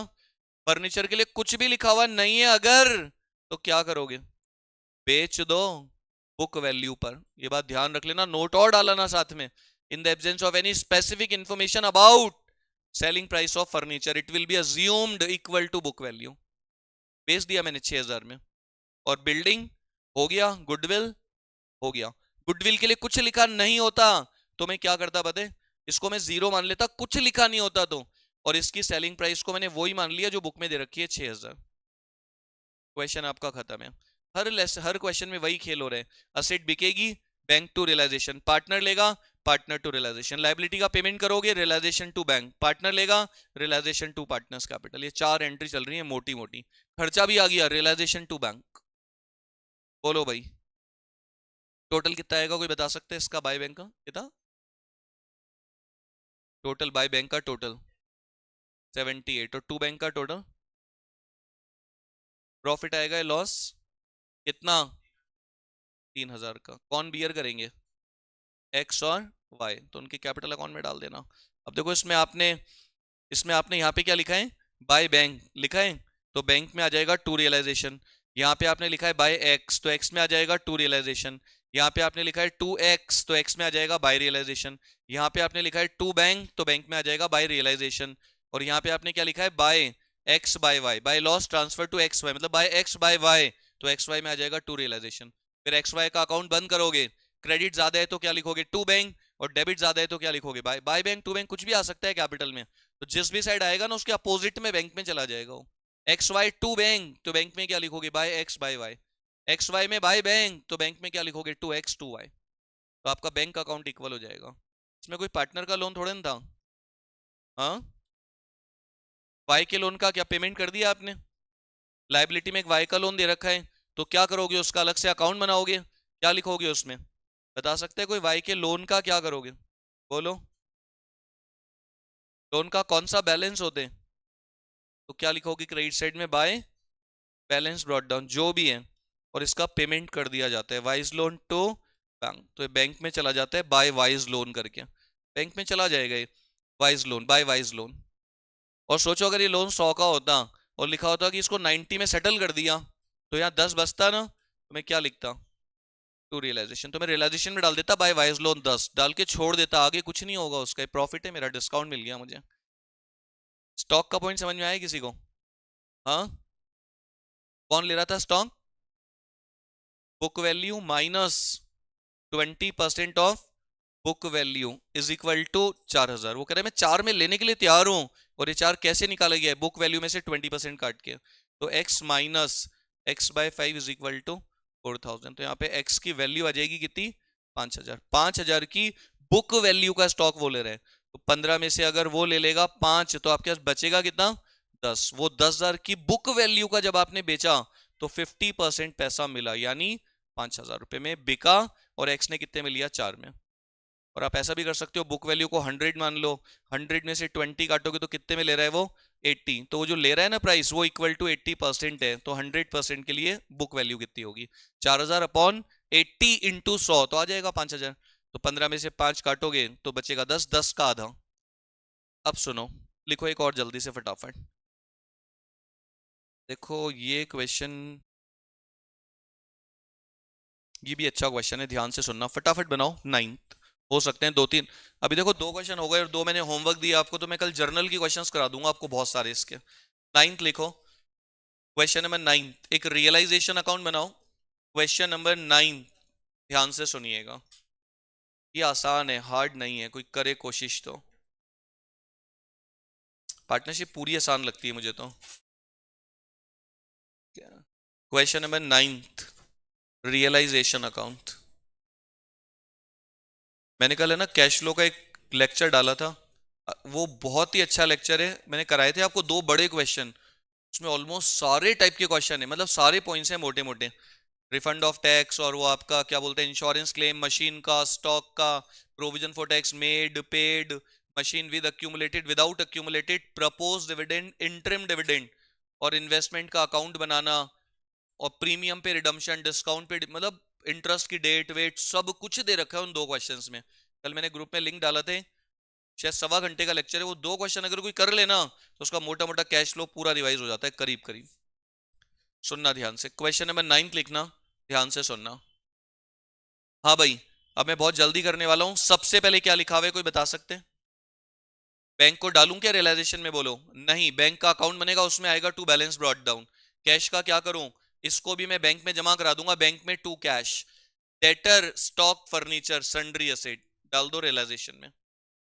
देखो टू डेटर, कोई बता सकता है कितने? डेटर कितने के? 242। और प्रोविजन कितने हैं? By provision for doubtful debtors कितना? प्रोविजन को हमेशा अपोजिट में डाल के छोड़ देना। और स्टॉक 78, फर्नीचर 10। स्टॉक 78, स्टॉक 78, और 10,000 का फर्नीचर, और बाकी की सन्ड्री असेट कितने की है, कोई बता सकते हैं? 1,70,000। असेट का कौन सा बैलेंस होता है? डेबिट। सबको बंद करके उनकी जगह रियलाइजेशन को डेबिट कर दिया, single account. Realization account debit to debtor, realization account debit to stock, realization account debit to furniture, realization account debit to sundry assets. Asset का कौन सा बैलेंस होता है? डेबिट। उनको बंद करके उनकी जगह रियलाइजेशन को डेबिट कर दी। और देखो, क्रेडिटर, लोन, क्रेडिटर लोन दोनों को रियलाइजेशन में डाल दो। लिखा है क्या पार्टनर का है? फिर आपको कैसे महसूस हो रहा है ऐसा? जब तक क्लियर मेंशन नहीं होगा ना, कोई लोन पार्टनर का नहीं माना जाएगा। Loan, creditor 60, loan 15। क्रेडिटर है 60 और लोन है 15 का। Creditor 60, loan 15। Workman compensation reserve, ये बड़ा भयंकर इंपॉर्टेंट होता है, दबा के गलत करते हैं बच्चे इसको जबरदस्त। ये वही है जो एडमिशन रिटायरमेंट में होता था, और कुछ नहीं है उसके अलावा, एक अक्षर भी नहीं। अगर इसके लिए कोई क्लेम नहीं है, कुछ नहीं है, तो मैं पूरा पार्टनर्स को डिस्ट्रीब्यूट कर दूंगा हमेशा की जैसे। और अगर इसके अगेंस्ट क्लेम होगा तो हम क्या करते थे बताए? अगर इसके अगेंस्ट 10 का क्लेम है तो हम क्या करते थे? ध्यान है, 10 हम लाइबिलिटी में दिखाते थे, नई बैलेंस शीट में, और 20 पार्टनर्स को बांटते थे। तो अभी भी 20 तो पार्टनर्स को बढ़ जाएगा, और 10 कहां दिखाओगे? लाइबिलिटी में। अब हमारा बिजनेस क्या हो रहा है? बंद। तो उसको लाइबिलिटी में दिखाने के बाद पे करोगे ना, तो लाइबिलिटी कहां जाएगी? रियलाइजेशन में, और पे होगी। तो मतलब इसके अगेंस्ट जितना क्लेम है उतना रियलाइजेशन में डाल के पे कर देना, बाकी पार्टनर्स को बांट देना। तो देखो इसके अगेंस्ट कोई क्लेम है क्या नीचे? दिख रहा है किसी को? बोलो। लास्ट पॉइंट में लिखा हुआ है 40,000 had to be paid for workman compensation. 40,000 का पेमेंट करना है मुझे, और पता है आपका वर्कमैन कंपनसेशन रिजर्व है कितने का? 30,000 का। तो मेरे को तो लगता है पार्टनर्स को तो कुछ नहीं मिलेगा। देख लो, फिर देख लो इधर, वर्कमैन कंपनसेशन रिजर्व कितने गए? अगर कोई क्लेम नहीं होता तो आप क्या करते? पूरा की पूरा मैं कैपिटल अकाउंट में डाल देता। और second condition, workman compensation reserve कितने गए? अगर क्लेम होता 10,000 का तो क्या करते? टू रियलाइजेशन और टू पार्टनर्स कैपिटल 20,000। मतलब लाइबिलिटी की जगह मैंने रियलाइजेशन को क्रेडिट कर दिया। WCR टू रियलाइजेशन और WCR टू पार्टनर्स कैपिटल। और जब उस लाइबिलिटी का पेमेंट करोगे तो क्रेडिट किसको कर रखा है? रियलाइजेशन को। तो उसी को डेबिट करके बैंक 10,000 रुपए। एक ये कंडीशन होती है अगर 10 का क्लेम है तो। और अगर क्लेम ज्यादा हो तो क्या करोगे बता सकते हो? उस कंडीशन में WCR पूरा की पूरा रियलाइजेशन में चला जाता है 30,000, पार्टनर्स को कुछ नहीं मिलेगा। और जब पेमेंट करोगे ना तो रियलाइजेशन टू बैंक 40,000 का, तो अपने आप 10 का लॉस आ जाता है इधर। If there is no claim, if there is no claim, और यहाँ पे इफ क्लेम कितना? 10,000 का। और इफ क्लेम कितना? क्लेम कितना? 40,000 का। आपका रिजर्व कितने का है? 30 का। रिजर्व कितना है? 30 का। रिजर्व कितना है? 30 का। और क्लेम कितना? 10, या फिर क्लेम कितना? 10 से भी ज्यादा। लाइबिलिटी की जगह मैंने रियलाइजेशन को क्रेडिट कर दिया 10,000 से, फिर पेमेंट करूंगा तो रियलाइजेशन टू बैंक। और अगर क्लेम ज्यादा है तो WCR को पूरा रियलाइजेशन में डाल दो 30, पेमेंट कर देना रियलाइजेशन टू बैंक 40। तो अपने आप 10 का लॉस हो जाएगा। रिजर्व 30, पेमेंट करोगे 40, तो ऑटोमेटिक रियलाइजेशन डेबिट हो गया ज्यादा 10, तो लॉस अपने आप कैपिटल में चला जाएगा। अब इस क्वेश्चन में मैं क्या करूं बता सकते हो? क्लेम ज्यादा है ना, तो मैं पूरा की पूरा रियलाइजेशन में डाल दूंगा। बाय रियलाइजेशन कितना? 30,000। By WCR, sorry, by workman compensation reserve. और मैं इमीडिएटली इसका पेमेंट भी कर देता हूं। Realization to bank workman compensation कितना? 40,000 का। 40 का पेमेंट कर दिया मैंने। और सोचो कोई क्लेम नहीं होता तो क्या करते? पूरा पार्टनर्स को बांट देते। थोड़ा क्लेम होता तो, थोड़ा क्लेम होता तो 10 का क्लेम होता तो मैं इधर 10 डालता और टू बैंक 10, और 20 में पार्टनर्स के अकाउंट में डाल देता। और अगर क्लेम ज्यादा है तो मैंने पूरा की पूरा रिजर्व इधर ट्रांसफर कर दिया और पेमेंट दिखा दिया 40,000 का। अब देखो आगे, नीचे पहला पॉइंट बता सकते हैं कोई? बोलो, नीचे फर्स्ट पॉइंट बता सकते हैं कोई? A is to take over furniture at rupees 8,000 and debtors amounting to rupees 2 lakh at rupees 182. The creditors of rupees 60,000 to be paid by him at this figure. ए क्या क्या ले रहा है पता है? फर्नीचर, डेटर और क्रेडिटर। ए ने furniture लिया और डेटर लिया, तो क्या लिखोगे रियलाइजेशन है बता सकते हो? बाय एज कैपिटल, फर्नीचर और डेटर।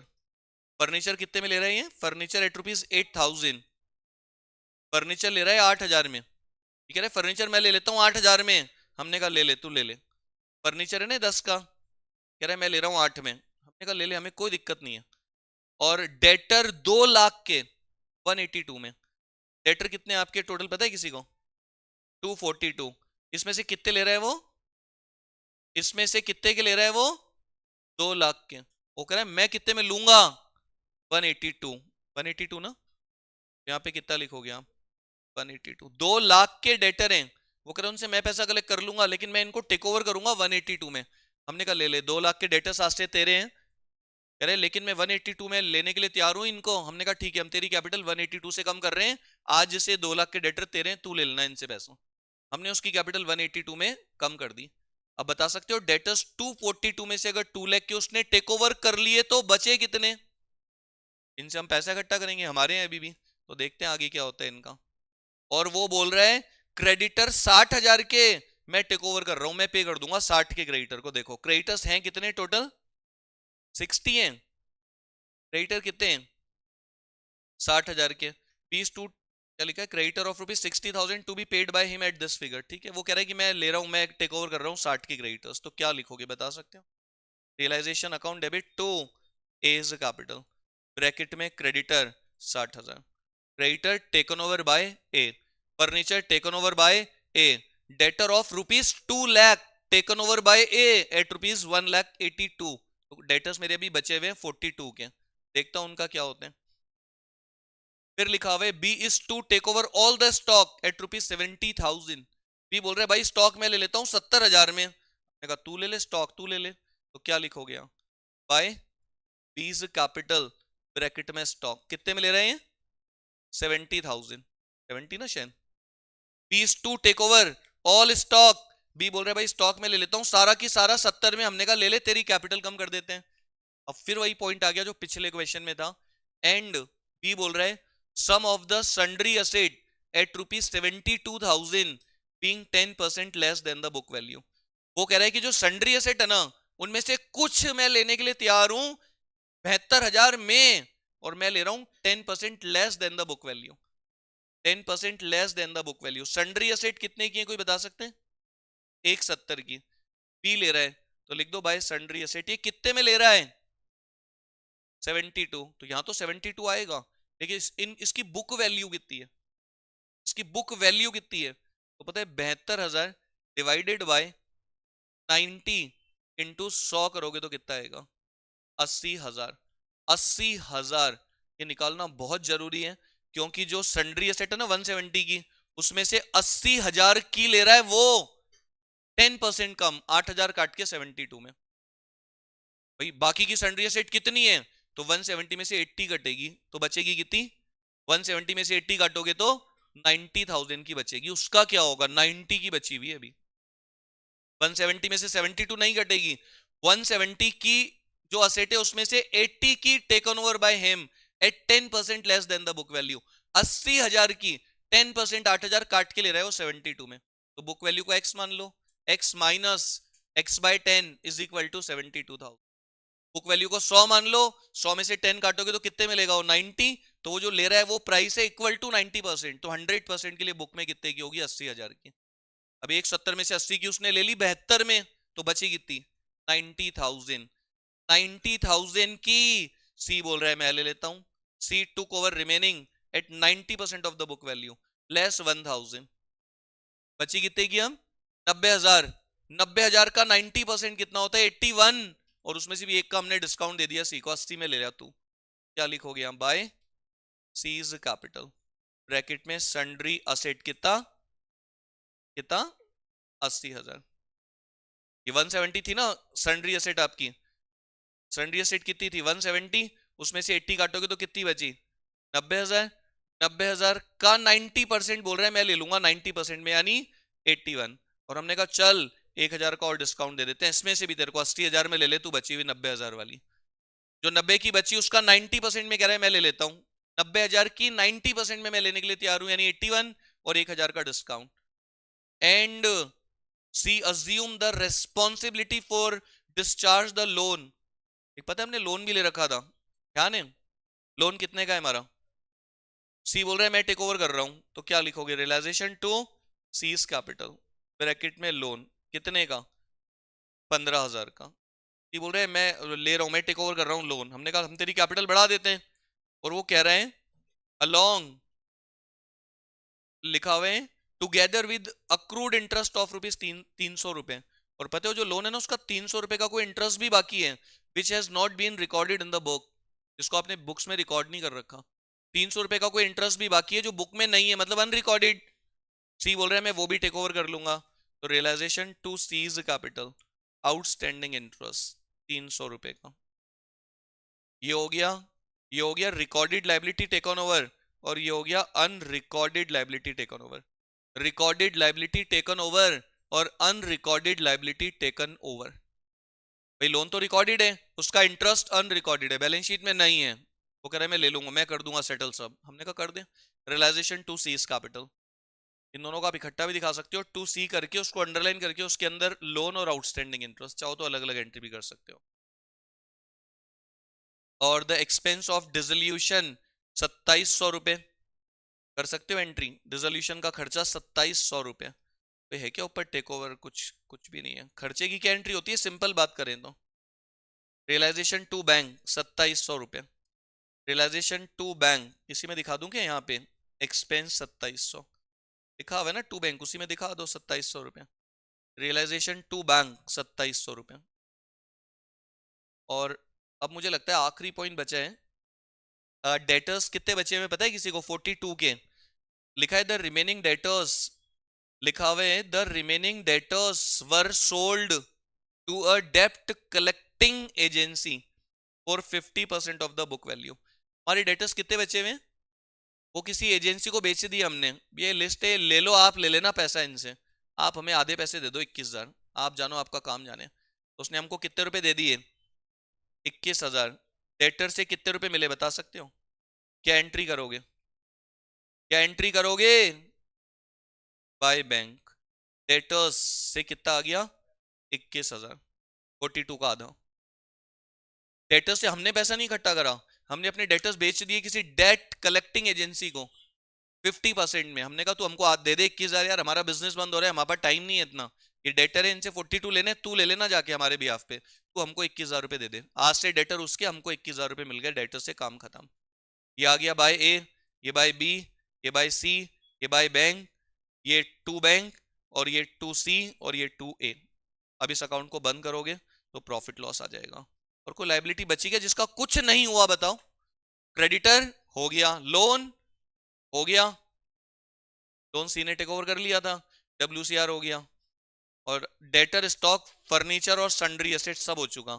स्टॉक हो गया, सन्ड्री असेट हो गई, फर्नीचर डेटर, फर्नीचर का क्या हुआ? हो गया, ए ने ले लिया, और डेटर्स का भी हो गया, सब काम खत्म हो चुका। अब इसे क्लोज करोगे तो यहाँ पे क्या आएगा आपका, कोई बता सकते हैं? प्रॉफिट। और या फिर इस साइड में क्या आएगा आपका? लॉस। और ये जो भी प्रॉफिट लॉस है वो कैपिटल में ट्रांसफर हो जाएगा। बाय लॉस आएगा तो कैपिटल में चला जाएगा टू रियलाइजेशन, टू प्रॉफिट आएगा तो कैपिटल में आ जाएगा बाय रियलाइजेशन। फिर कैपिटल अकाउंट को बंद करके उनको पे कर देना, टू बैंक बाय बैंक, जो भी होगा वो बैंक में चला जाएगा अपोजिट में।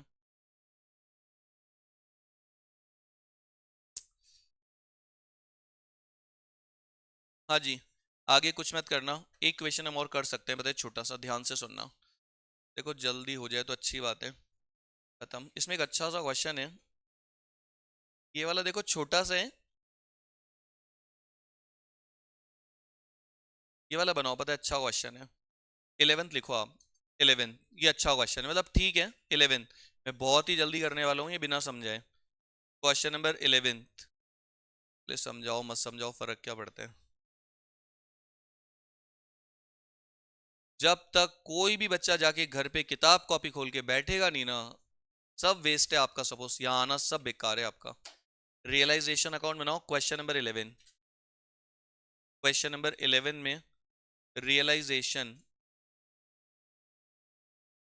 क्वेश्चन नंबर 11 में रियलाइजेशन अकाउंट बनाओ, बहुत ध्यान से सुनना। रियलाइजेशन अकाउंट बनाओ क्वेश्चन नंबर 11 में। और जितनी भी एसेट है देखो मैं डाल रहा हूं बैंक को छोड़ के, debtor stock plant patents, 100% shares in X company, 300 share Y company, और गुडविल, सब डाल दो रियलाइजेशन में। डेटर कितने के हैं कोई बोलता जाओ जल्दी। हाँ, डेटर कितने हैं और बोलो। स्टॉक कितना और बोलो। प्लांट कितना और बोलो। और बोलो। ये एक तरीके से आपका इन्वेस्टमेंट हो गया। टू शेयर्स इन कौन सी कंपनी? कितना? 5,000। 100 शेयर्स आपने खरीद रखे हैं किसी एक्स कंपनी के, इन्वेस्टमेंट है आपका, डाल दो सब बिकेगा। और किस कंपनी के शेयर्स हैं आपके पास? शेयर्स इन वाई, कितना? 18,000, सब डाल दो। और गुडविल कितनी? 15,600। कि जो भी बुक में वैल्यू है ना उसको डाल दो रियलाइजेशन में। Realization account debit to goodwill, realisation to debtor stock plant patent shares. Shares, ये शेयर्स मैंने यहाँ क्यों डाले हैं? हमने किसी कंपनी के शेयर्स में पैसा इन्वेस्ट कर रखा है, अब हमारा बिजनेस बंद हो रहा है तो ये भी बिकेंगे, सब बिकेगा। और लायबिलिटी में एडवर्टीजमेंट सस्पेंस का क्या करोगे कोई बता सकते हैं? कैपिटल अकाउंट में ट्रांसफर होता है एडवर्टीजमेंट और पी एंड एल लॉस। और लायबिलिटी में कैपिटल को छोड़ देना, ये कैपिटल में जाएगी। और बाकी राम का लोन छोड़ देना, उसका अलग से अकाउंट बनेगा, पार्टनर है वो। और creditor BP provision for dep, डाल दो रियलाइजेशन में, क्रेडिटर्स बीपी और प्रोविजन फॉर डेप्रिसिएशन। बता सकते हैं कोई क्रेडिटर्स कितने हैं? हाँ, बीपी 2600 और प्रोविजन फॉर डेप 15,000 रुपए। जितनी भी लाइबिलिटीज हैं सबको रियलाइजेशन के क्रेडिट में ट्रांसफर कर दो, सारी एसेट डाल दो रियलाइजेशन के डेबिट में, सारी लाइबिलिटी रियलाइजेशन के क्रेडिट में। और सुन लेना, इस प्रोविजन को डाल के छोड़ देना, ये बनता है प्लांट एंड मशीन के लिए, इसका आगे कुछ नहीं होगा, ध्यान रख लेना। ये कोई लाइबिलिटी नहीं है एक्चुअल में, ये वैसे मशीन से कटता है डेप, लेकिन हमने इसको लाइबिलिटी में दिखा रखा था, तो अपोजिट में डाल दो, चाहो तो आप मशीन से काट के भी दिखा सकते हो। और डेटर का प्रोविजन उसको भी डाल के छोड़ देना, इन्वेस्टमेंट का फ्लक्चुएशन फंड उसको भी डाल के छोड़ देना, उनका आगे कुछ नहीं होता। अब देखो नीचे, पहला पॉइंट बता सकते हैं कोई मुझे? Ram take over debtor of at rupees 10,000, stock at 20% less and plant at rupees इतना। भाई डेटर, स्टॉक और प्लांट तो राम ने ले लिया, तो क्या लिखोगे बता सकते हो? बता सकते हैं कोई?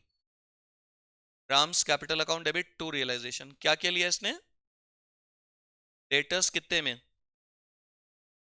कितना? Debtors at rupees 10,000, debtors at rupees 10,000 और स्टॉक 20% लेस पे लेगा ये, तो 50,000 का 20% काट के 40 में दिखा दो। और प्लांट एट रुपीज 30,000, ये कह रहा है मैं प्लांट लेने के लिए तैयार हूं, कितने में? 30,000 में, तो लिख दो by plant, by debtor, by stock, by plant. By debtor, by stock, by plant, तीन तीन असेट तो ले ली, डेटर हो गया, स्टॉक हो गया और प्लांट हो गया। अब चार असेट और बची हैं, देखते हैं। लिखा हुआ है वन ऑफ द क्रेडिटर, ये बहुत अच्छा पॉइंट है, one of the creditor, one of the creditor took some of the patents whose book value was 8,000 at a valuation of rupees 4,800। हमारा कोई क्रेडिटर है, वो कह रहा है कि मैं 8,000 के पेटेंट्स बुक में से लेने के लिए तैयार हूं, लेकिन मैं 4,800 में लूंगा। देखो पेटेंट्स कितने के आपके टोटल बता सकते हो आप? पेटेंट्स कितने के हैं इसमें से? कितने के हैं? क्रेडिटर कितने में लेने के लिए तैयार है? 4,800 में। तो इसमें से 4,800 के क्रेडिटर हटा के जो बचेंगे उनको तो पैसा देना पड़ेगा, और पेटेंट भी 20 में से 8 के गए, 20 में से 8 के पेटेंट ले लिए, कितने में? 4,800, तो क्रेडिटर्स को 4,800 कम देने पड़ेंगे। और पता है क्या लिखा है? Balance of the creditor were paid at a discount of 1,200, तो क्रेडिटर्स कितने बचे बता सकते हो? 40,000 में से 4,800 काटोगे तो 35,200 बचे, उनको 1,200 रुपए काट के पेमेंट कर दिया, 34,000 रुपए। Realization to bank, realisation to bank, creditors को दे दिया 34,000। ये है ना आपके क्रेडिटर, इसमें से 4,800 में तो उन्होंने पेटेंट्स ले लिए, और बाकी जो बचे 35,200, उसमें से 1,200 रुपए काट के मैंने पेमेंट कर दिया क्रेडिटर्स को। और ध्यान रखना, पेटेंट है ना आपके 20,000 के, उसमें से 8,000 के ले लिए इन्होंने, 4,800 में, तो क्रेडिटर को 4,800 काट के जो बचे उनको 1,200 काट के पेमेंट कर दिया। और देखो क्या लिखा हुआ है, ये बड़ा इंपॉर्टेंट है, तीसरा पॉइंट, तीसरा पॉइंट बड़ा इंपॉर्टेंट है। There was an unrecorded asset, देखो आपको बेवकूफ बनाने के लिए करेगा प्रयत्न पूरा, रिकॉर्डेड हो या कोई फर्क नहीं पड़ता, बिकेगी तो बाय बैंक, पार्टनर लेगा तो बाय पार्टनर्स कैपिटल। और अगर असेट किसी क्रेडिटर को दे दी इन सेटलमेंट, रिकॉर्डेड अनरिकॉर्डेड कोई फर्क नहीं पड़ता, कोई एंट्री नहीं होती, बिकेगी बाय बैंक, पार्टनर लेगा बाय पार्टनर, असेट क्रेडिटर को दे दी नो एंट्री, चाहे कुछ भी हो, रिकॉर्डेड अनरिकॉर्डेड कोई फर्क नहीं पड़ता। तो देखो अनरिकॉर्डेड को मैं काट देता हूं इधर से, मेरे को मतलब ही नहीं इससे। असेट 15,000 की, not mentioned in the balance sheet, पहले लिख दिया अनरिकॉर्डेड, उसी का तो मतलब होता है बैलेंस शीट में नहीं है, पागल बनाए जा रहे हैं। बस असेट ध्यान रखना आप, तो asset which was taken over bye Ram 10,000 in part payment of his loan, ये बहुत ही भयंकर इंपॉर्टेंट है, ये पॉइंट देखते हैं लास्ट में, ये तो भाई सबसे अच्छा पॉइंट है इस लेसन का। चौथा पॉइंट देखो पहले, shares in X company were agreed to be taken over by Shyam at ₹30। कितने शेयर्स हैं आपके पास एक्स कंपनी के? एक्स कंपनी के कितने शेयर्स हैं आपके पास? 100, और 30 रुपए पर शेयर के हिसाब से श्याम बोल रहा है मैं ले लेता हूं, तो 100 शेयर 30 रुपए के हिसाब से कितने होते हैं? 3,000। 100 इंटू 30 कितना होते हैं? श्याम बोल रहा है मैं ले लेता हूँ यार, वो एक्स कंपनी के शेयर बेचो मत, हमने कहा तू ले ले, हमें क्या दिक्कत है। तो क्या लिखोगे इसमें बता सकते हो? बाय श्याम की कैपिटल, क्या ले रहा है श्याम बता सकते हो? एक्स कंपनी के शेयर्स, और कितने में ले रहा है ये, कह रहा है मैं तो 3,000 में लूंगा, देख लो 30 रुपए पर शेयर के हिसाब से। हमने कहा ले ले यार, तू ले ले, खत्म कर, बिजनेस बंद हो रहा है। और पांचवा, वाई कंपनी के जो शेयर्स है ना, वाई कंपनी के जो शेयर्स हैं उनकी वैल्यू 12,000 है। All partners divided these in their profit sharing ratio, सभी पार्टनर्स ने ले लिए 12,000 के पीएसआर में, यानी 2:1 में। कितना होता है 12,000 का 2:1? कौन, नाम क्या है पार्टनर्स का? राम, श्याम और मोहन। मोहन, राम भी लिख दिया, मोहन भी लिख दिया। एक्स कंपनी के शेयर्स, एक्स कंपनी के शेयर्स 12,000 के तीनों ने ले लिए, बताएं। राम, श्याम और मोहन, 2:1 रेशियो कितना है इनका, 2:1 में डिवाइड कर दो राम, श्याम, मोहन को, कितना कितना आएगा? राम, श्याम और मोहन, तीनों को दे दिए। अगर बेचेंगे तो 12,000 रुपए मिलेंगे। तीनों ने ले लिए पीएसआर में 2:1 में। 4800 के राम ने, 4800 के श्याम ने, 2400 के मोहन ने। एक्स कंपनी के तो सारे श्याम ने ले लिए, और वाई कंपनी के तीनों ने ले लिए अपने प्रॉफिट शेयरिंग रेशियो में। हमने कहा ले लो भाई, तुम ले लो तीनों। उसके बाद बैलेंस ऑफ पेटेंट को बेचा 70% में। कोई बता सकता है पेटेंट्स 20,000 में से, 20,000 में से 8 के तो ले लिए थे ना क्रेडिटर ने, तो बचे कितने? 12,000 के बेचे। तो क्या लिखोगे, बेचे या किसी ने लिए? लिख दो बाय बैंक। कितने में बेचे? 70%। तो बाय बैंक करके दिखा दो, पेटेंट्स का 70% कितना होते हैं? 8,400 में बेच दिए। और सबसे इंपॉर्टेंट पॉइंट इसका लोन वाला। उसके अलावा देखो सारी लाइबिलिटीज का हो गया क्या सेटलमेंट, देख लो एक बार, चेक कर लो। क्रेडिटर्स का हो गया क्या? यस। क्रेडिटर्स का हो गया क्या? हाँ। बीपी का हो गया क्या? तो पेमेंट कर दो। देखो बच्चे भूल जाते हैं, बीपी के लिए कुछ लिखा नहीं भाई, पेमेंट कर देना। और देखो डेटर का हो गया, स्टॉक हो गया, plant, patent, shares, X, Y. Goodwill के लिए कुछ भी लिखा नहीं तो क्या मानू? जीरो। गुडविल का कुछ मत करना, गुडविल के लिए कुछ लिखा नहीं होता ना, तो उसको जीरो मान लेते हैं, मतलब यहां डाल के छोड़ दो, आगे कुछ नहीं होगा, जीरो वैल्यू उसकी सेलिंग प्राइस, खत्म। और इसमें एक पॉइंट और है क्वेश्चन में, लोन कितने का है कोई बता सकता है लाइबिलिटी में? राम का लोन 40। मैं अकाउंट बना रहा हूं, पता है बहुत ही इंपॉर्टेंट है, मैं समझाऊंगा अलग से पूरा आपको। लोन राम का, लोन राम का, इसका बैलेंस कितना है? बाय बैलेंस ब्रॉट डाउन, कितना लोन है? आपने क्या दे दिया इसको पता है लोन के सेटलमेंट में? रिकॉर्डेड अनरिकॉर्डेड की बात करना ही मत, असेट दे दी इसको आपने, एक असेट थी वो दे दी इसको फुल सेटलमेंट में, खत्म। तो उस असेट को भूल जाओ, दे दी इसको। और इस लोन को भी भूल जाओ, कुछ नहीं करना आप, खत्म।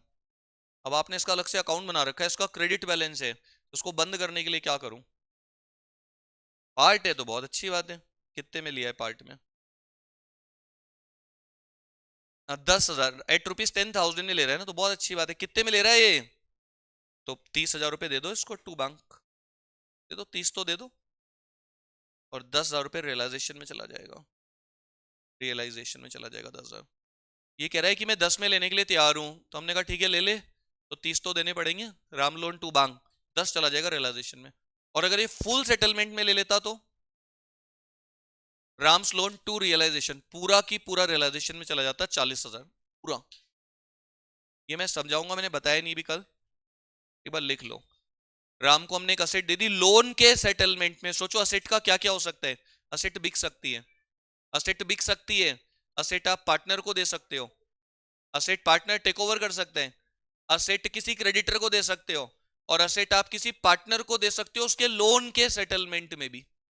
4 चीजें आ चुकी है अभी तक असेट की। तो रियलाइजेशन में लिखना पड़ेगा आपको बाय राम्स लोन, ऊपर यहां पर आ जाएगा बाय राम का लोन, रियलाइजेशन में 10,000। और रियलाइजेशन बंद करोगे ना आप, तो इसमें प्रॉफिट लॉस निकलेगा। अब निकाला है किसी ने? देखो मैं बहुत शॉर्ट में कर रहा हूँ क्वेश्चन।